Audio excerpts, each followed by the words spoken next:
It's my pleasure to be speaking today with David Brown, Executive Director of the Civic Coalition to Save Lives, and Adam Geer, the Chief Public Safety Director for the City of Philadelphia, the first person to hold that title here. Let's just jump right into it. Gun violence in Philadelphia and other cities, obviously not a new problem.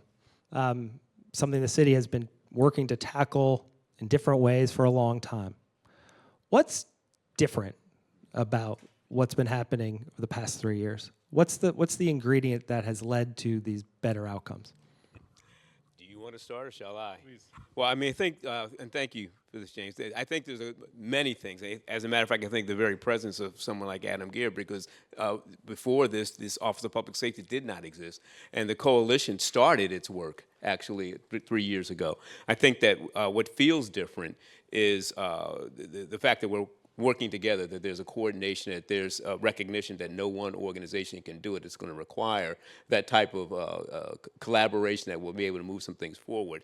And honestly, I hate to invoke my favorite team, the Eagles, but when we decided that we could win a Super Bowl, that took a whole lot of people working together saying that something can be overcome. And I think that spirit of collaboration is a critical element to what we're seeing now in terms of the degree of success. Yeah, I second everything that you said, David. Obviously, the amount of collaboration and cooperation is unprecedented, and that's not only between all of our organizations and all of the familiar faces in this room, right? We have so many familiar faces. So many of us know each other. There's been a lot of intentional work around that. It's also that collaboration and coordination with our community partners and with the police department and intergovernmental. It's all of us understanding that there's so much value in especially the space that I'm in, right? The prevention intervention space, this Office of Public Safety work. It wasn't always that way. And this is a challenge that we have to this day, is communicating the impact of our work, the impact of organizations who are on the front lines, who we fund, GVI, CCIP, telling that story. It remains a challenge, but we're getting better every year. And this event is, I think, a part of continuing to promote the work we're doing. Both of you stress the importance of collaboration, coordination. Can you give us a specific example of what that looks like in practice, in particular, where that collaboration and coordination might be new or maybe more robust than it has been in the past? It's a good question, and I think that one thing to build off of what Adam said already is about the fact of communication and coordination is something that is really quite critical, and I think it's also being able to understand who does what and who does what well. I think that one thing that the coalition kind of embraces is the fact that, you know, good ideas don't care where they come from, and being able to who gets credit for what is not as important as looking at how the numbers are coming down. So one of the things that we have participated in directly with Adam and his team is being able to provide the kind of funding that can be nimble to do some things that otherwise might not necessarily happen in terms of how the city is structured and how it mobilizes resources, which enables Adam and his team to get much more effective tools on the street to make a difference right away. That's a small example, but I think the whole spirit of cooperation, we now have a better idea of where to go and who to talk to in terms of making some things happen together. Yeah, the city is frustrating sometimes to work in. I know you said that this is off the record, so I'll keep it as clean as I can. It's frustrating. And a lot of times we need to move quickly. On the record. Oh, on the record is what I meant. I know you all want to be very clear about that. Right. There are times where we need to move quick. There are times where we need money to do things. There are times where some of our partners, many of you are in this room, can move quickly for us, can contract for us, can give us some cash that directly correlates to saving lives. So that communication, I think the trust that we're building, again, a lot of this stuff is new, right? We've only been doing the GVI stuff for 4 or 5 years. Our grants program is 2 or 3 years old. The Civic Coalition is just a few years old, right? So we're relatively young. And I think we have a long way to go, and we're going to continue to build on this collaboration and a shared sense of purpose. My role, like I said, my office now exists. My goal is to embed it into the fabric of our city government so that it doesn't go anywhere, and we continue to grow it and expand it, and continue to get this connective tissue and the nerves throughout our city into these organizations doing this work. And James, if I may, the other thing too, in addition to just money, because it is more than just money, I think it's also being able to kind of recognize that we want organizations that have all the answers, and being able to reach out and even kind of think through what might be some problems that we can collectively look at. That becomes a way of doing business, a way of tackling a problem, as opposed to just thinking that if we only had enough money, because money is always going to be a challenge, but being able to have thought partners that you can kind of brainstorm and say, how about this, and then trust each other that we can go and implement some of those things, even if it doesn't work all the time, because even that is a learning that we need to be able to kind of put back out there as to what we can do to make things better going forward. Adam, you talked about so many of these kind of institutional efforts, the infrastructure that y'all are building as being relatively new.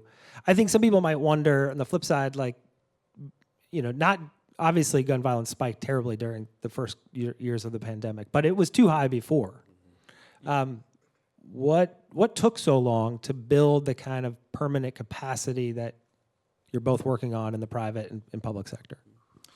Well, I think a lot of it was just an investment. We have to invest in this stuff.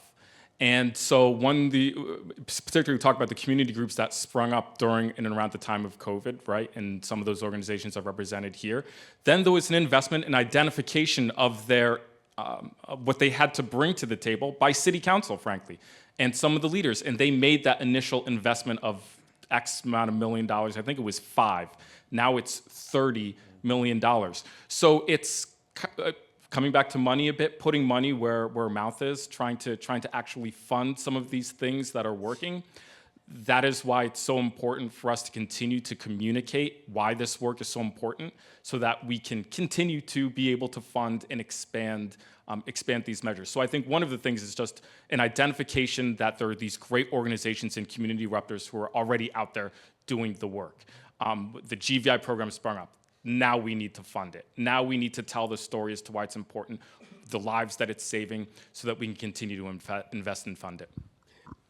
Real quick, as an addendum, I think that the other thing too is that, knowing that investment is one thing, but investment without knowledge could be foolish, right? So being able to do some things, and I see a lot of my coalition members here that, the fact that we started first and kind of smarten ourselves up as to what role could we play, where were there some areas that were either under resourced or under somewhat neglected, and looking at that intervention space, particularly as an area where we could make an impact. I think that sometimes organizations, and I'm a lifelong Philadelphian, so I've seen this sometimes before, where like we think we know already, just let's go and ready, fire, aim, as opposed to ready, aim, fire. So I think that the fact that the coalition did its homework, did some research, tried to get evidence-based strategies from around the country to say what might work here, and sticking to that, and kind of being able to invest in a smart kind of way. I heard a quote that said, "If knowledge is power, then knowing what you don't know is wisdom." So knowing what you don't know is a very important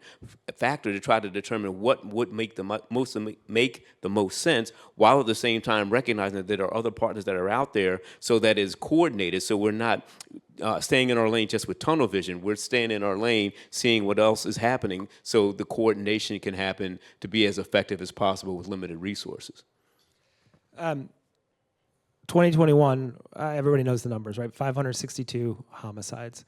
This year, under 200 at this point of the year, a remarkable decrease, I think the analysis shows, right? Lowest total in 40 years.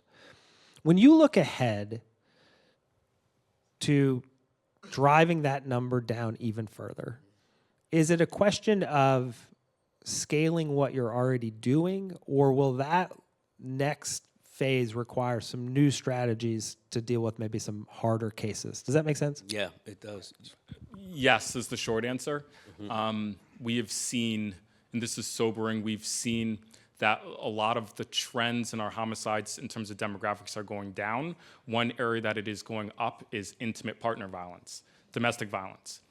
That we're going to need a new strategy for that. There goes without saying that there are systemic issues result in where we're at in terms of some of our most violent neighborhoods. We will need to continue to address that, whether that's housing, interventions with substance use disorder, education, all of those things. The good news is that we're making progress in all of those areas. The good news is that we as a city, I think we have not reached our golden age yet, but we're heading there. And maybe I'm an optimist, but I feel that earnestly, that the best is yet to come. As long as we continue to be smart about our approach, collaborate and partner, and invest. I keep saying invest, invest, invest in this work, and there's a reason for that. It's because we can do more.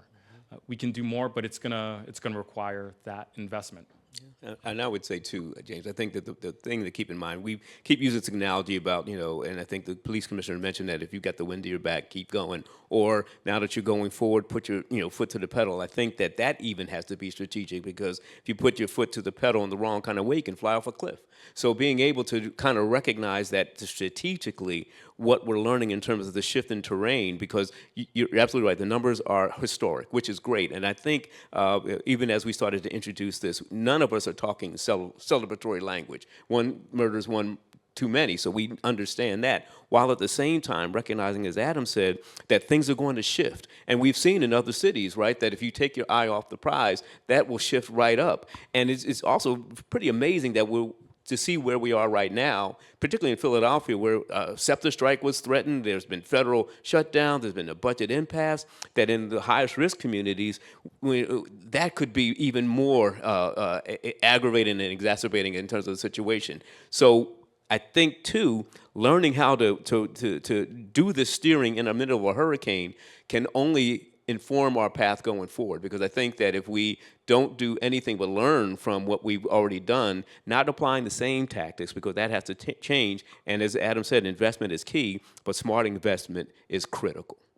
If I could add one thing to that, because I also want to give us a little bit of space to appreciate what that really does mean. And I hate talking about the numbers, I really do, but when we're thinking about the one trauma that is avoided, and you extrapolate that over the hundreds that we just discussed, is part of my job. I get notified whenever there's a serious incident or a homicide that occurs. I'm just getting the notifications, whether it's in the middle of the night or the next morning, and I feel vicarious trauma, right? I can tell you that and that's not the real trauma, folks. I can tell you that over the course of my tenure and my position, those number of alerts has decreased by these numbers we're talking about, and I feel that as just a human being doing my job associated with this work. That's one less email that I wake up in the morning to, right? And I feel that, and I used to dread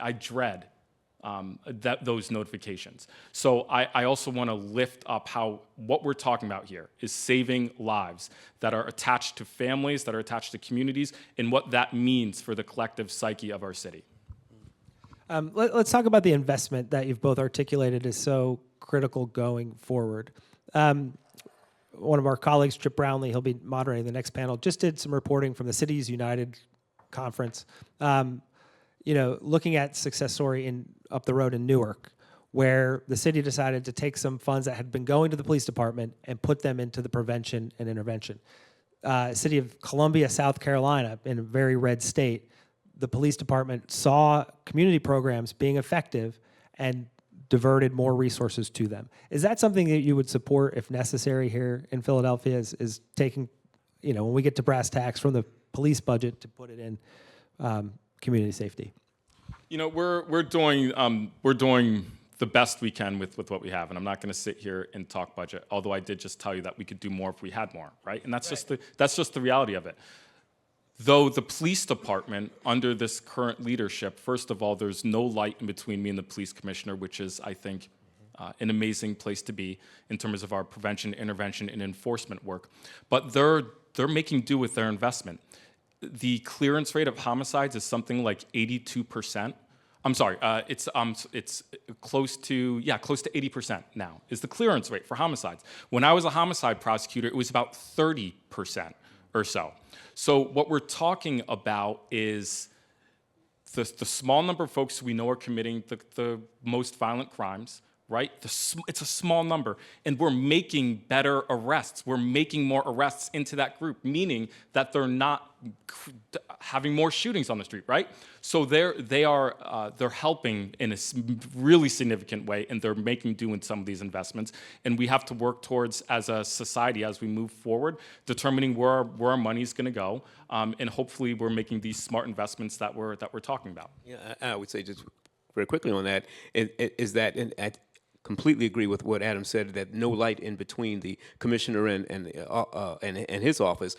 But also there's an investment like the coalition is able to do with helping the police department develop its first ever strategic plan. So that also becomes not just the amount of money, but the direction of the dollars that are being put forth. So I do think that, to your point, that you're going to hopefully, as always, budget kind of dictates what our priorities will be. And I think then you look at some of those other cities, it's kind of recognizing that it is a complete picture. You're not going to enforce your way out of it. You're not going to prevent your way out of it. You're not going to intervene your way out of it. All three of those things have to be able to work together in coordination and in tandem in order for it to be effective. And then you can also try to determine, because regardless of it's $1,000 or $1 million, it's still limited. And so how can you use limited resources to still get the biggest impact? Have you found that with the declines that Philadelphia has been able to accomplish, and this is for you specifically, David, that it's been harder to keep the civic partners at the table, where there's this less pressure, less urgency than we would have seen 3 years ago? Honestly, James, I mean, I am so impressed because the coalition, particularly the steering committee, we get together on a 7:30 call every other week, and those people have been at that table or on that Zoom for now 3 going on 4 years. I think that what you're also alluding to, which I think is very important, is the broader community outside that leadership, because I think that, and Adam, I'm talking about this, that some folks say, wow, your numbers are doing great, you really don't need this investment. That's the worst thing to do, right? Because I think that the appetite of the, whether it's the philanthropic or the business community or whomever is going to be able to give, is that let's move on to the next thing. This has such a ripple effect on everything that if we can continue to target that investment and target that, and also I think that I have some responsibility as the executive director to keep, not just, in a Pollyanna way, keep people enthused about it, but being able to, as Adam said at the outset, communicate how this works. I mean, how this ecosystem works to continue to have these numbers to go down. Because, to your point, love the fact that we're going to be at our historic low, but it's still too high. So that is something we have to keep in mind. And going into 2026, knowing we've got the semi-quincentennial, we've got the Major League Baseball. I mean, these are all going to have tourism and a lot of things that are going to happen that gun violence in particular, violence in general, can be impacted. So we have been doing, I think, a better job of kind of recognizing how to communicate how this is everybody's responsibility, not just one or two agencies or one or two entities. We've got about 2 minutes left. Adam, can you share a little bit about, I think it's 162 grantees, all the coordinated efforts, but how your office knows or understands what's most effective, how you're able to measure so that you're able to direct these resources in the future, right, to what is most effective? So we give out $30 million to about 162 organizations, from $2,500 up to $1 million to some of our grantees who are doing incredible work in a variety of different ways. The good news is that we have the best grants program in the nation, by the way. We as a city have developed the greatest community anti-violence grants program in the nation. To answer your question, there are two priorities that I have that I'm always thinking about. One is the communication. How are we communicating the work that we're doing and that this is effective, right? We've already talked about that one. The second one is data. We've hired a director of performance management. We were able to bring someone in from Seattle's district attorney's office to help us navigate this territory of being able to first get the right data, develop the correct metrics so that we're able to tell the story of the impact. We have to do that. It's directly related to the communication piece. So we're actively developing those metrics. We've had independent organizations look at our grants program and tell us how they've been effective. We can do better, I think, in bringing that along, and we are. And as I said, it's absolutely necessary to do that work. So we have the stories to tell, and we're able to go back to City Council and ask for more money for our grants program. Adam, David, thank you very much. Thank you, James. Thank you.